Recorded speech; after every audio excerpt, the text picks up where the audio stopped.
These reels of film were missing for decades. Nobody guessed that Hitler's second-in-command had a secret passion. Films from his private collection show him in his favorite role. At the height of his power, midst the cheering masses, Hermann Göring's reception in Austria in May '38.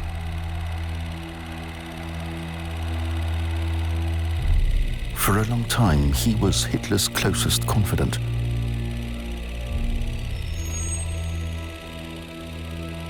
As commander-in-chief of the Luftwaffe, Göring created a powerful weapon.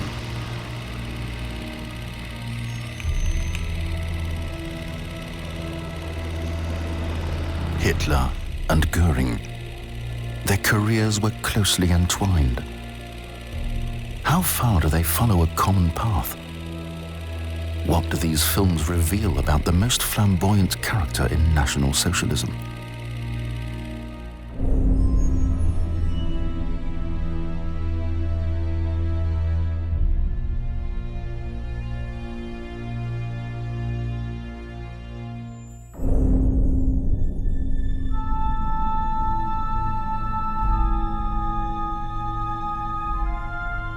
Schorfheide, north of Berlin.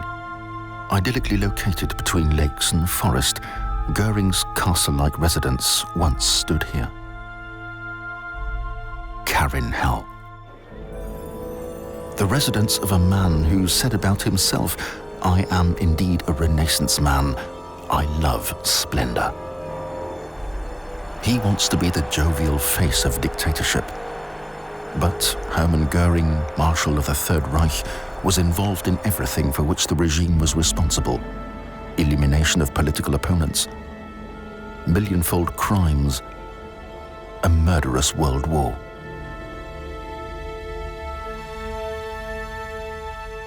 Karin-Hell, named after his first wife, is the symbol of a brilliant career. The once modest hunter's lodge becomes a grand estate, which the proud lord of the manor filmed with his own camera.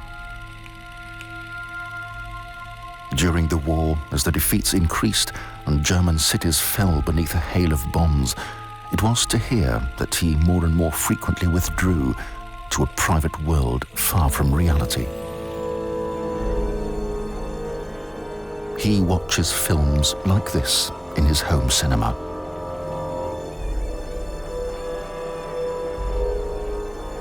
The population suffering under the bombings, the Luftwaffe's immense losses, the millions of victims, all his unfulfilled promises, such images distract.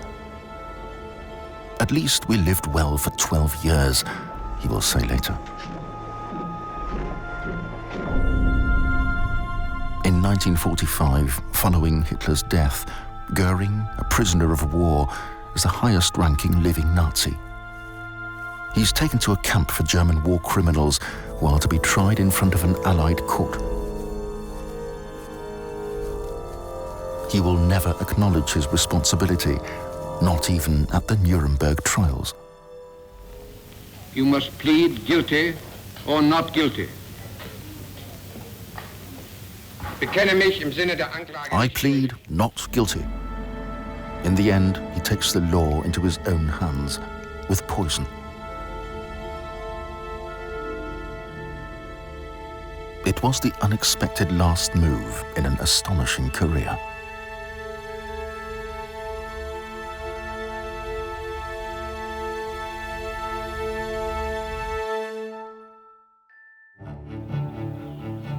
Hermann Wilhelm Göring, the son of a former colonial civil servant, grows up in an old knight's castle in South German Franconia. It belongs to his Jewish godfather, with whom his mother has an affair. Göring is considered a difficult child, and his mother prophesies that he will become either an influential man or a big-time criminal. "If you want to understand my brother," said his sister Paula, "you must go to Feldenstein Castle, where he spent his romantic youth reading the sagas and playing knights day in, day out." Even as a child, Göring enthused about all things military. "If there is a war," he said, "I will sure to be a credit to the name of Göring."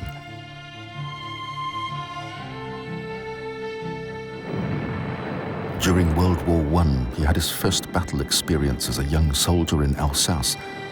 He's injured and makes new plans in a military hospital.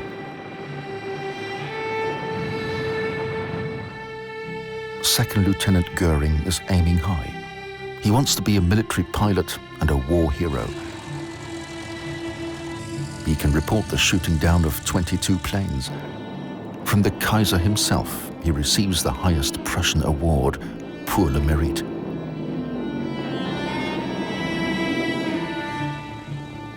As the last commander of the legendary Richthofen fighter squadron, he becomes known throughout the country. But defeat puts an end to his breathtaking career. His world falls apart.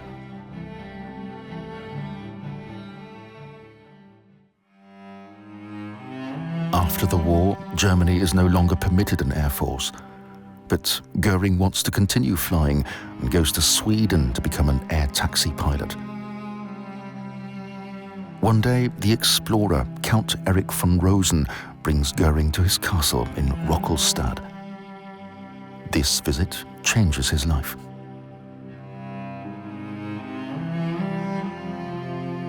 He meets Karin to be his first wife.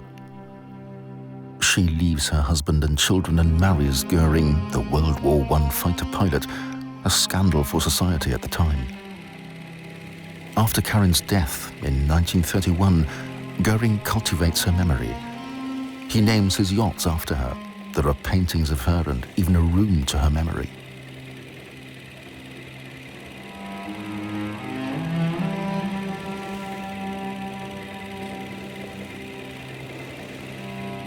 Göring has a penchant for Nordic mythology.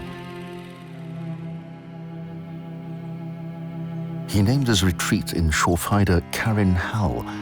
It sounds like Valhalla, the afterworld for slain warriors who fought courageously in battle. Later, Göring will have his wife's remains removed from Sweden to Karin Hall. Shortly after their wedding, in 1922, they moved to Munich, where the National Socialist German Workers' Party is just making a name for itself. Face to face with Hitler for the first time, Göring, as he himself says, is completely captivated. Hitler makes Göring commander of the party's own military troops, the SA, saying a war hero with a pour le mérite, excellent propaganda. In a putsch in Munich in November 1923, Hitler attempts to seize power. But the Bavarian police open fire on Hitler's followers in front of the Feldherren Hall. Göring is seriously wounded. Doctors give him morphine to relieve the pain. Thus begins a lifelong drug addiction. In 1924, Hermann and Karin Göring travel to Venice. At the behest of Hitler, who's in prison, Göring is to ask Mussolini, Italy's fascist leader, for money. Göring is on a wanted list. He needs several injections of morphine daily. He's a man with no perspectives. For a whole year, the Görings try to arrange a meeting with Mussolini. But he has no interest in meeting the messenger of a leader whose party is rock bottom in Germany. Göring's mission is a failure. He returns to Sweden to Karin's family, a political failure marked by drug addiction. He's reached his lowest point. The doctor in a psychiatric hospital describes him as suicidal, depressive, egocentric, a hater of Jews. Released from prison in Germany, Hitler sets about attaining power by other means. Göring is determined to get involved. He's back in Germany in 1927, seemingly restored to health, determined to bring about the downfall of the Weimar Republic at Hitler's side. The political atmosphere is charged. the world economic crisis gives rise to fears about the future and mass unemployment. Hitler's followers and communists battle on the streets. Hitler appoints Göring his plenipotentiary in Berlin because the highly decorated war hero has excellent contacts to the aristocracy and to the world of high finance. In 1932, the Nazis become the most powerful party in the Reichstag and Göring president. That Hitler is able to seize power is also due to his helper, Göring. As Minister for the Interior in Prussia, Göring immediately begins to clamp down on political opponents. Shortly afterwards, the Reichstag is burning. The causes of the fire are disputed, though the consequences are decisive. Fundamental rights are suspended, persecution becomes legal. Jewish businesses are boycotted. The SA hunts down communists and social democrats, and the construction of wild concentration camps begins. From the 11th of April 1933, Göring is Minister-President of Prussia. Elected to this high office by a majority of the representatives of the German people and as the candidate of the strongest party, I am determined to run this office for the utmost benefit of the German people.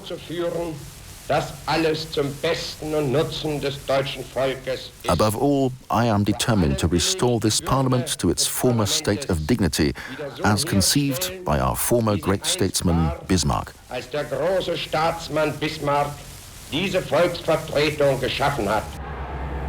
Göring founded the Gestapo, the secret police, and he takes on a key role in the establishment of the dictatorship.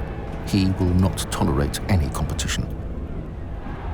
The SA begins to make demands for power. Together with SS commander Himmler, Göring plans an intrigue against the leadership of the party troops. These pictures were taken on May the 23rd, 1934 at Golzheimer Heide near Düsseldorf. Göring commemorates Albert Leo Schlageter, a member of German paramilitary resistance troops shot by the French 1923. Just a month later, on the Night of the Long Knives, 200 people are murdered, including all the prominent members of the SA and their leader, Ernst Röhm. Göring retreats to his house at Obersalzberg in close proximity to Hitler. The dictator admires the ruthlessness of Göring's actions and appoints him his successor should he himself die. Hello, Caesar. You coming to visit me? Have you had your meal? You full up? Come on, jump. I have no conscience, says Göring. Adolf Hitler is my conscience. Following Röhm's murder, his reputation abroad becomes as bad as ever. Caricatures portray him in a bloody butcher's apron, wielding an axe. But Göring wants to be seen differently. He wants to engage in foreign policy and knows that such an image will make things difficult. He wants to be popular, adored by the masses, like here in Austria in May 1938. He leaves the Gestapo and the police in the hands of Himmler, Heydrich and the SS. Göring, second in command after Hitler, wants to enjoy power and take on a representative role. For this purpose, Hitler places a special fund at his disposal and at state expense makes him a present of a house. What was initially a Swedish-style modest log hut becomes Karin Hall, the splendid residence at Schorfheide.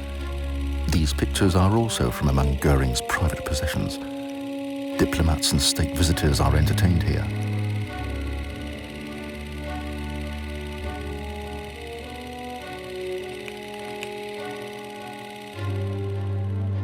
His drug addiction still affects him badly. His fondness for dressing up and self-aggrandizement seems really grotesque. But inwardly, Göring remains true to himself. it is forbidden for German nationals or other blood-related persons to marry Jews. Anti-Semitism becomes the word of law. The Nuremberg race laws are announced by Göring in passing at the party rally in 1935. Of all the high offices which Göring stockpiles, one is of particular importance to the former fighter pilot, Reich Air Minister, with a brief to build up a new air force. In 1935, at the party rally, Göring presents the weaponry which has been manufactured secretly over the past years. The Treaty of Versailles is broken openly in front of the eyes of the world. At the end of the year, Göring has 1,800 planes at his command.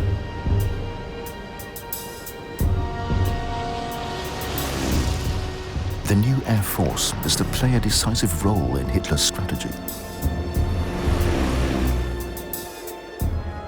In 1936, it comes to a baptism of fire in the Spanish Civil War. Göring presenting medals to soldiers of the Legion Condor. One soldier films the proceedings. The bombing of the Spanish town of Guernica demonstrates to a shocked world what the Air Force is capable of. It's Göring who paves the way for that in the new Air Ministry in the center of Berlin. The man who wields power here also plays a pivotal role in the economy. In 1936, Göring becomes commissioner of the 4-year plan, and with that, dictator of the economy and armaments. It's Hitler's will for the economy to be ready for war in 4 years' time. So far, this is his most important task. This new office shows how very much Hitler trusts his second-in-command, because war is given highest priority. Imports, raw materials, currency. Göring has control of almost everything and already has his eye on the next goal. Hitler demands the annexation of Austria, and Göring seizes the opportunity, uses threats to put pressure on the Austrian government until Chancellor Schuschnigg steps down, making the way free for Hitler.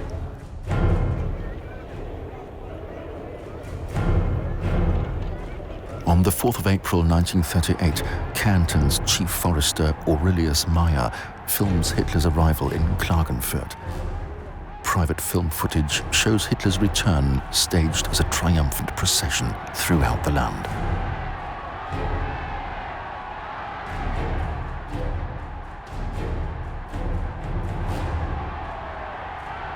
The annexation of Austria is the height of the alliance between Hitler and Göring. If the dictator expresses doubts, Göring sweeps them aside and acts. They complement each other. In times of crisis, says Hitler, Göring shows cold blood. On the 15th of May 1938, Göring travels to the scenes of his youth. As an old-school nationalist, seizing Austria is the fulfillment of his dreams of a greater Germany. Here too, though, unobserved by the cameras, Jews and political opponents are humiliated on the streets and arrested.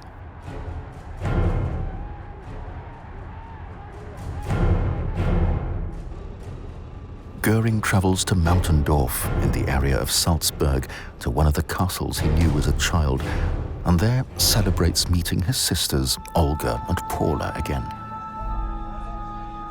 Both are married to Austrian lawyers.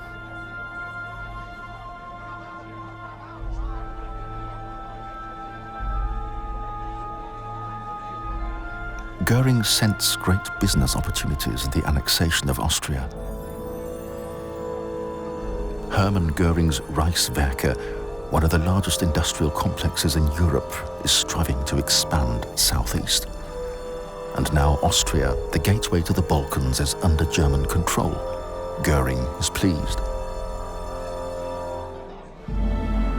While he is indulging in memories of childhood, Hitler is preparing the next step towards war. He is planning to crush Czechoslovakia, and Göring is to organize the economic mobilization. But he wants to prevent a great war because he doubts it would be successful. Göring knows the necessary economic and military conditions are lacking, but he does not dare to say this openly. On the contrary, in front of representatives of the aviation industry, he seems confident that there will be a huge mess up and that we will have to go into a great war, which I would not shy away from. Germany would then be the #1 power in the world and would have control of the world markets and be a wealthy country. But we would have to take a risk, says Göring.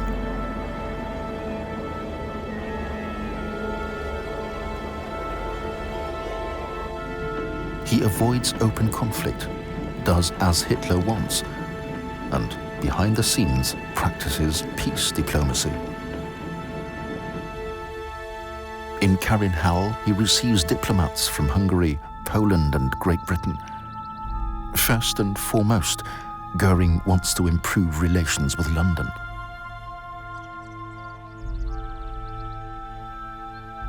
He sees Germany as a great imperial power, but he does not want a world war.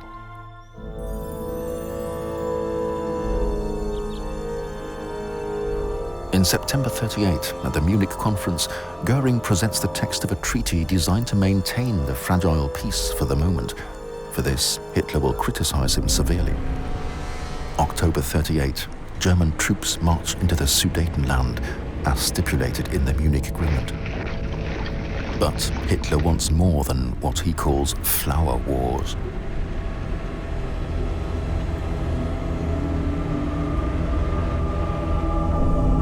November 1938, the christening of Göring's daughter Edda in Karin-Hall. At his side, his new wife, Emmy Sonnemann.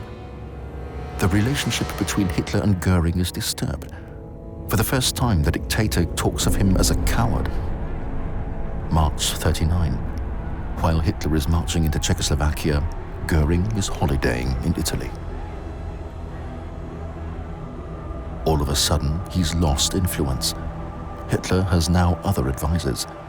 Joachim von Ribbentrop for foreign affairs. Göring senses that war is inevitable, though he does not dare to contradict openly. Each time I stand in front of the Führer, he says, my heart sinks to my boots. These pictures from Göring's private archive were taken at an air show on the island of Usedom. Ernst Udet, responsible for strengthening the air forces out of his depth. He's to commit suicide in November 1941. New types of planes are presented. Göring assures Hitler that the Luftwaffe is ready for war. In control of the economy and armaments, no one can judge better than Göring whether the Reich is really capable of waging a great war. But he suppresses reality and allows himself to be impressed by 4,000 of the most up-to-date planes and numerous vamped-up fighter squadrons. By summer of 1939, there are 400,000 on duty for the Luftwaffe. The 4 airborne fleets seem to be perfectly equipped for an extensive war. The blunt sword has been sharpened over the past 4 years, even though, in comparison to the air forces of other countries, there is a lack of bombs and fuel. Commander-in-Chief Göring still tries to prevent the threatening war.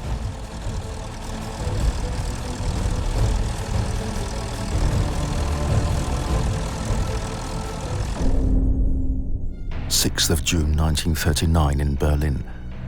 The capital is being decorated for the reception of the Legion Condor. It is the eve of World War II.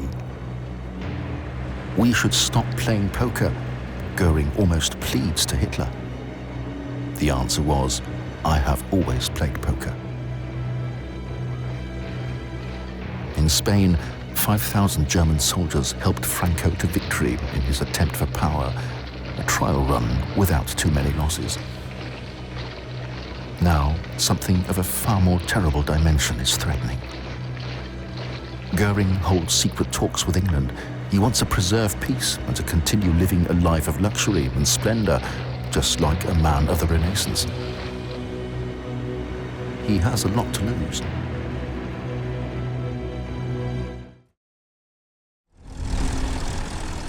The attack against Poland begins on the 1st of September 1939. Göring's Luftwaffe gains control of the skies almost effortlessly. The Poles don't stand a chance. Dive bombers with ear-splitting sirens clear the path for the attack of ground forces. Göring is devoted to Hitler as he owes him everything. Private films show him at the opening of the Winter Relief in October '39. His half-hearted attempts to influence Hitler come to nothing. Göring remains obedient. It is he who orders the dispossession of all Polish Jews. The German occupiers set up ghettos, like this one here in Litzmannstadt, today's Łódź, where Jews live in appalling conditions. Soon, the ghettos are mere intermediary stops before deportation to the extermination camps. Göring is also involved in this war. In November '38, when the synagogues are burning, it is Göring who decides that the Jewish population in Germany are to pay 1 billion Reichsmarks as atonement, as he says. Jews are to be dispossessed and forced into exile. Göring, however, takes great care to ensure that his name is not associated with the crimes.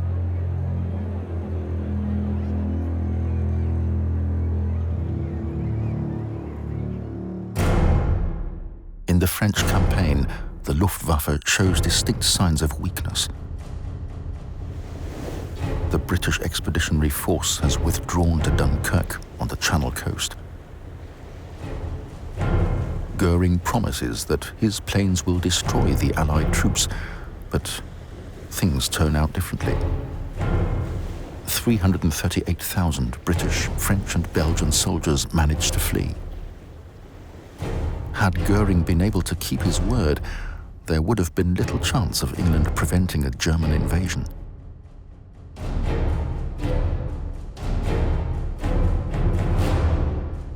Two weeks previously, Rotterdam had been severely hit by the Luftwaffe.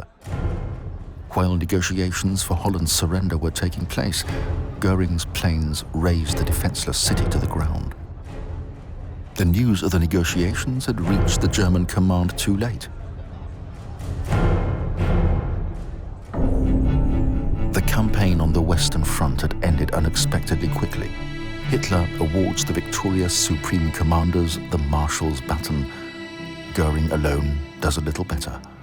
A title is created specially for him, Marshal of the Reich. He is the highest-ranking officer in the German army, and has a residence, Karin-Hall, that is becoming more and more splendid. A mansion full of art treasures from all over the world. Göring collects old masters, tapestries, sculptures, and there's no holding him back when he is dead set on an object.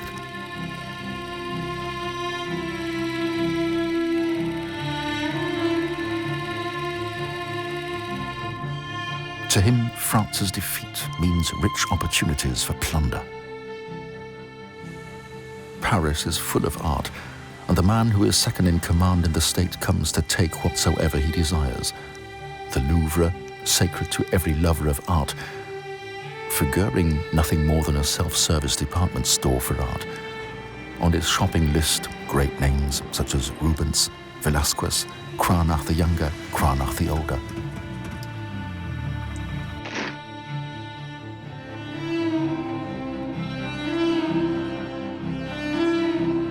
That many of the paintings had been in Jewish possession only shortly before is of no consequence. Göring, the collector, does not negotiate. In most cases, he alone determines the price. Then he has his shopping loaded onto a special train to be brought to Karin-Hall.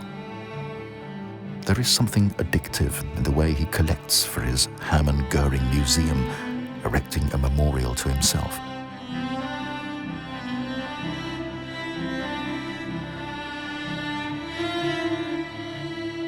experts search everywhere in the occupied countries for art treasures for Göring's collection. Any owner refusing to cooperate puts his life at risk. Following the campaign on the Western Front, the Luftwaffe has bases in the Netherlands, Belgium, and the north of France. The British Isles are within reach. Hitler wants to invade England, and Göring's Luftwaffe is to achieve air supremacy and bomb the island into submission. Göring believes that his planes can destroy the Royal Air Force in just 5 weeks. A visit to an airbase in France in the summer of 1940 with Göring's old World War I comrade Bruno Lotzer, an Air Force general left of Göring. They've known each other since September 1914. Lotzer's vivid reports of air warfare attracted Göring to the Luftwaffe at the time. Now, in 1940, Göring says Lotzer is his laziest general. Nevertheless, he leaves him be because, as Göring says, "I need someone to drink a bottle of red wine with in the evening."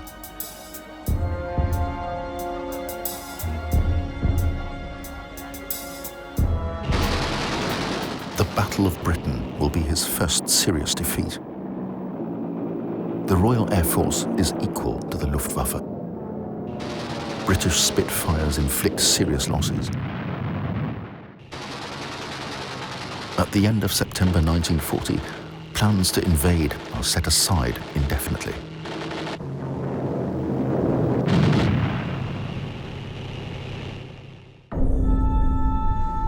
The Commander-in-Chief of the Luftwaffe withdraws from public view.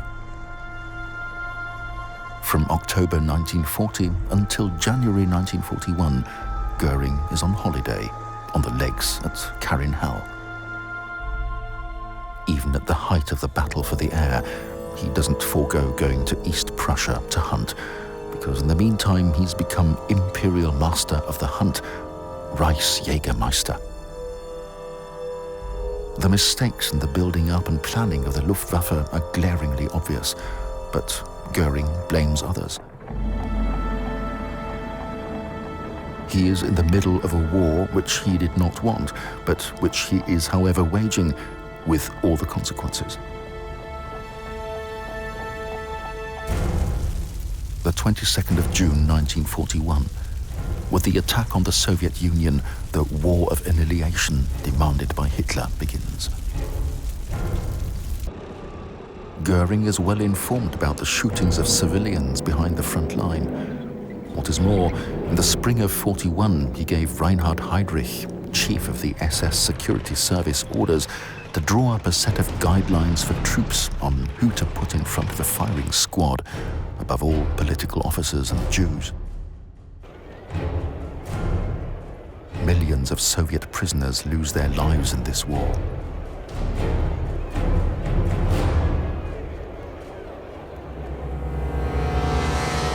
In the capital, Berlin, Göring, as Hitler's second-in-command, has almost unlimited power. In July 41, victory over the Soviet Union seems to be within reach. Reinhard Heydrich, whose special troops on the Eastern Front shoot thousands every day, has Göring give him sweeping powers.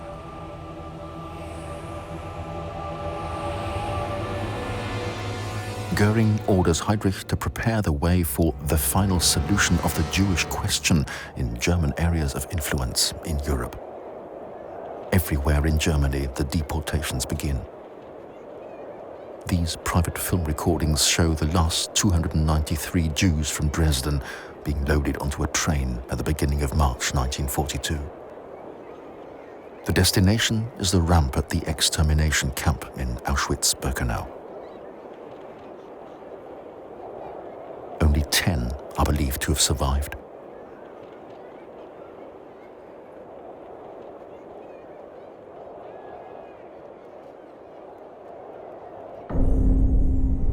Göring's signature is a further step towards organized murder. But officially, he doesn't want to have anything to do with the crimes at all.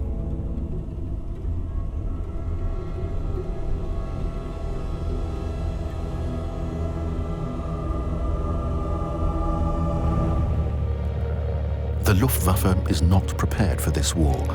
Its defense system is chaotic. Even engineers like Willy Messerschmitt cannot solve the central problem. There are not enough planes and too little powerful engines. Besides soldiers, these gliders also transport light military equipment, and they played an important role in the battle for Crete. Other new technological developments come too late or are of no use. Ernst Udet is responsible for the defense disaster. He breaks down under the weight of responsibility and takes his own life. Preliminary decisions are made on the Eastern Front. The attack on Moscow fails. A whole army falls in Stalingrad. Göring had promised a daily delivery of 500 tons of supplies by air. Only a fraction of that reached the encircled troops. His standing with Hitler sinks to its lowest point. Night after night, British bombers carry out devastating attacks on German cities. He'd eat his hat if an enemy plane ever reached the Reich, says Göring. His Luftwaffe is powerless. The anti-aircraft units can only obstruct the stream of bombers, not stop them. Göring is also responsible for air raid defense. The Reich Air Defences Association, with its millions of members, comes under his command. Private film recordings from March 1943. Air raid defense police units carrying out an emergency drill in central Berlin. The greatest worry is about gas attacks. Youths and adults wear the so-called people's gas mask. People think they are well equipped for the coming attacks. Nobody has any idea of the devastating power of high explosives and fire bombs. Like in Hamburg, July 43. A firestorm in the streets, destroying large parts of the Hanseatic city. Temperatures reach up to 1,000 degrees. Over 40,000 people die.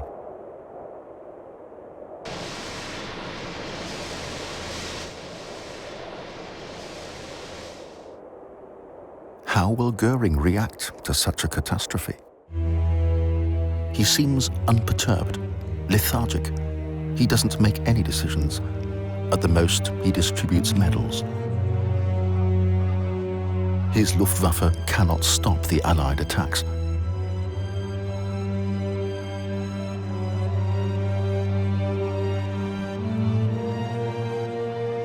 Technical developments such as airborne radar, the so-called Liechtenstein sets, bring short-term benefits to aerial warfare.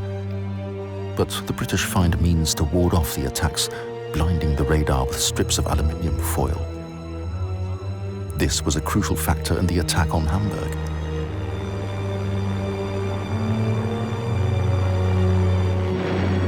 The attacks are also directed at the civilian population, designed to demoralize them.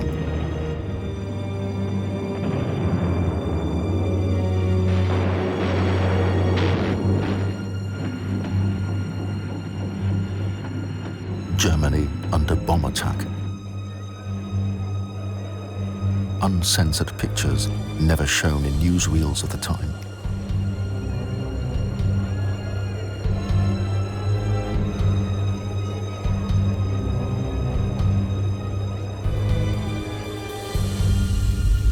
Air supremacy on the Eastern Front has been long lost, while Göring is holding court in Karinhell and showing off his latest art acquisitions.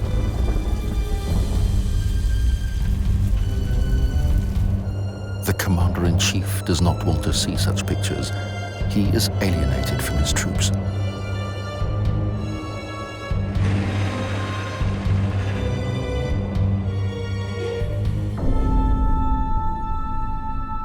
Hunting interests him more than anything.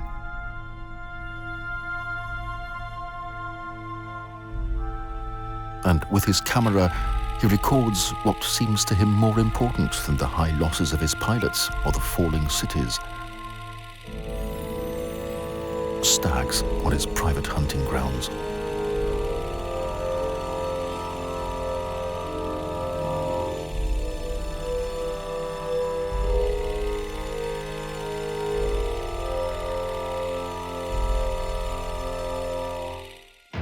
Since spring of 1944, the US Air Force has control of the air over Germany. Göring's fighter planes can do little against this superior strength. There is a lack of everything: engines, petrol, pilots. Above all, a lack of clear decisions coming from above. The bombing reaches its destructive climax. As yet, Hitler's Berghof escapes the attacks. The warlord is outraged by the defeat of the Luftwaffe and the empty promises of his designated successor. In May '44, American forces bomb the fuel industry. The backbone of German war industry is broken.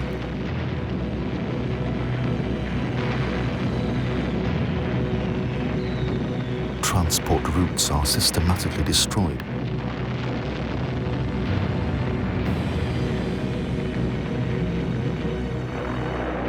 When the Allies land in Normandy on the 6th of June '44, the German Luftwaffe plays no role.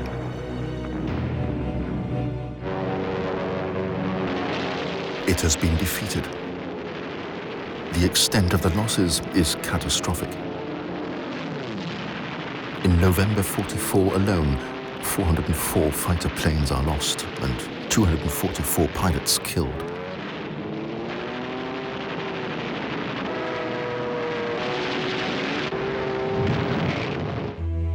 Some sort of miracle weapon might turn the tide. The greatest and only hope of regaining air supremacy lies in the jet fighter Me-262. 1,400 of these jets are delivered to the Air Force, but more than 200 never leave the ground. But even the greater number of jets would have been powerless against the superior strength of the fleet of bombers.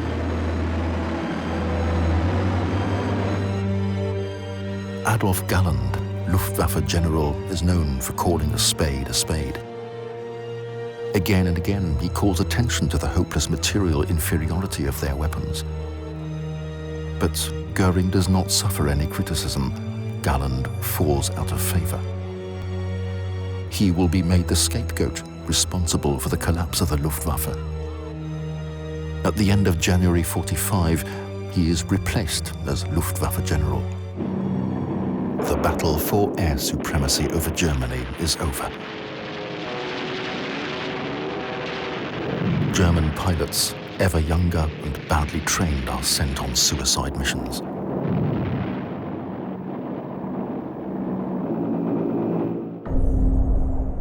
At the end of the war, Göring withdraws to Berchtesgaden. In Berlin, the Red Army is fighting its way towards Hitler's bunker in the city center. In a radio message, Göring announces that he will take over the government if Hitler does not make contact. The second-in-command thinks that his time as successor has come. In Berlin, however, Hitler senses betrayal and orders the SS to arrest Göring in his house. He is divested of all his offices. As the US Army is approaching Obersalzberg, the SS brings Göring to Mautendorf in Austria, to one of the castles of his childhood. After Hitler's suicide, he plans to negotiate with US General Eisenhower. He still believes that he cannot be bypassed. On the 7th of May 1945, Hermann Göring voluntarily becomes an American prisoner, mistakenly believing that the victors will negotiate with him as a German emissary. The surprised GIs seize the weapons, medals, and the emerald ring of the former Marshal of the Reich. His wife Emmy and Edda, his daughter, are taken prisoner by American soldiers.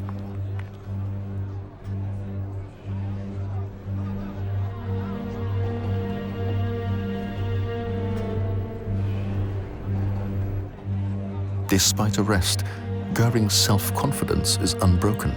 He holds a press conference. Will he admit his guilt? He had had no idea about what was happening in the concentration camps, says Göring. It's all Himmler's doing. He, as Marshal of the Reich, would never have permitted such atrocities. Not a trace of remorse.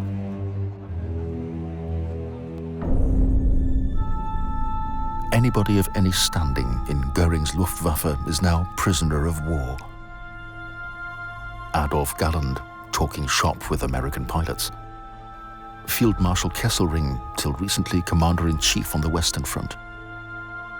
Hans-Ulrich Rudel, no German pilot flew as many sorties as he did, 2,350. Hermann Göring seems to be indeed surprised to find himself on the list of war criminals. An American journalist reporting from Göring's press conference. The big man felt rather uncomfortable. He was sweating as he asked the translator to point out that because of some row, he, the Marshal of the Reich, had not been on speaking terms with the Führer for a long time. Completely incommunicado, he emphasized, waving his finger. Please emphasize this, it's important, he said.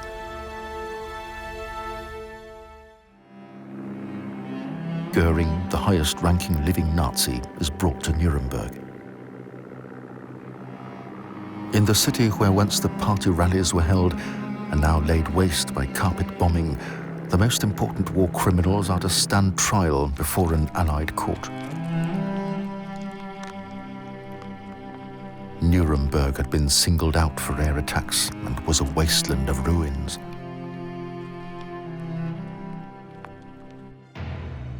But the one building that has escaped is the court, the scene of the Nuremberg trials of the major war criminals. The prisoners are held in these cells.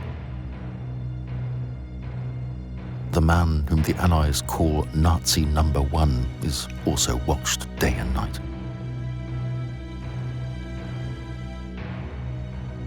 Göring, who until recently swallowed dozens of pills, is off drugs and on a diet. On the 25th of November 1945, Göring enters the courtroom. For the first time in history, politicians and military personnel are held accountable for their crimes before a court. The wrongs which we seek to condemn and punish have been so calculated, so malignant and so devastating that civilization cannot tolerate their being ignored because it cannot survive their being repeated. Göring expects the death penalty. He is completely without remorse. The once most powerful man next to Hitler claims to have known nothing about the millionfold crimes. I have never expressed agreement with the idea that one race can be said to be the master race over all the others.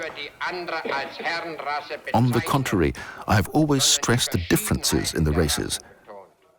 You did prohibit all During the cross-examination, the American chief prosecutor, Robert Jackson, tries to corner the accused, but with Göring, it always leads to a dead end. That is right, isn't it? I have already answered that quite clearly, but these explanations belong to what has already been said. And your counsel will see to that. Self-confident and verbose, Göring plays to the gallery one last time and accuses the Allies of having done the same things as the Nazis. His goal is to leave a positive image of himself for posterity.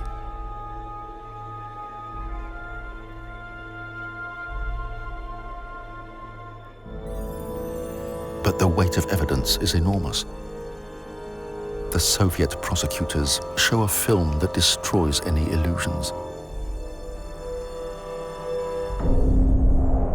Auschwitz.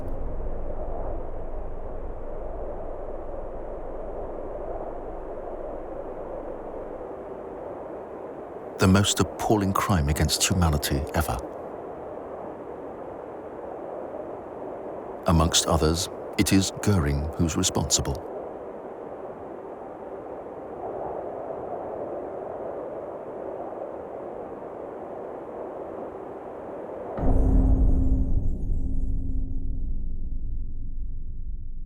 He is found guilty of all indictments and sentenced to death.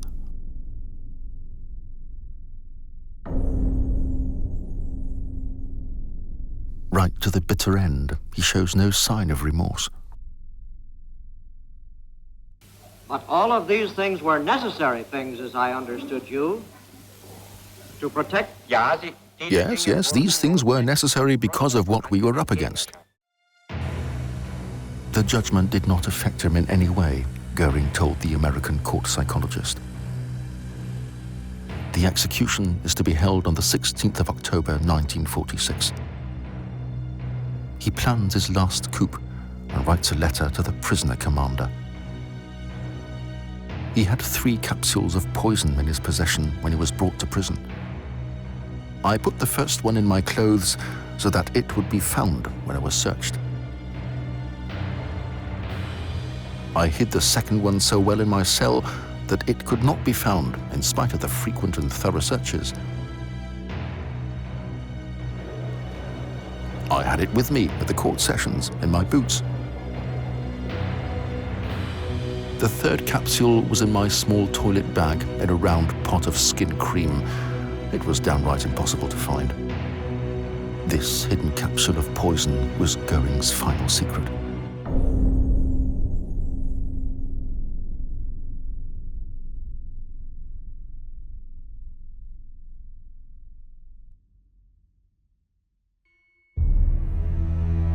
Another secret is uncovered in Berchtesgaden shortly after the end of the war. American troops reached the ruins of Hitler's Berghof and Göring's country house in the immediate vicinity.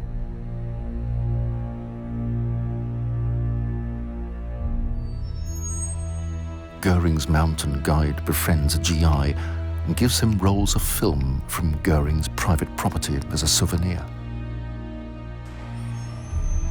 For decades, they gathered dust in a cellar in the US until they were found again and carefully restored.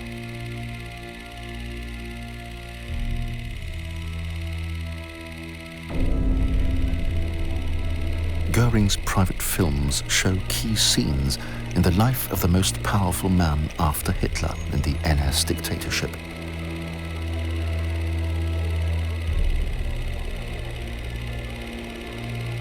Hitler's closest confidant. The jovial face of the regime.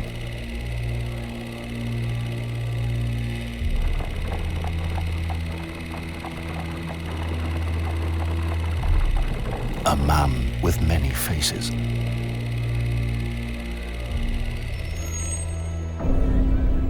Karin-Hall, his castle-like residence near Berlin, was blown up during the last days of the war. Prior to that, the art treasures were brought to safety and then later confiscated by the US Army. Rubble clearance troops in an attempt at erasing history, but traces always remain.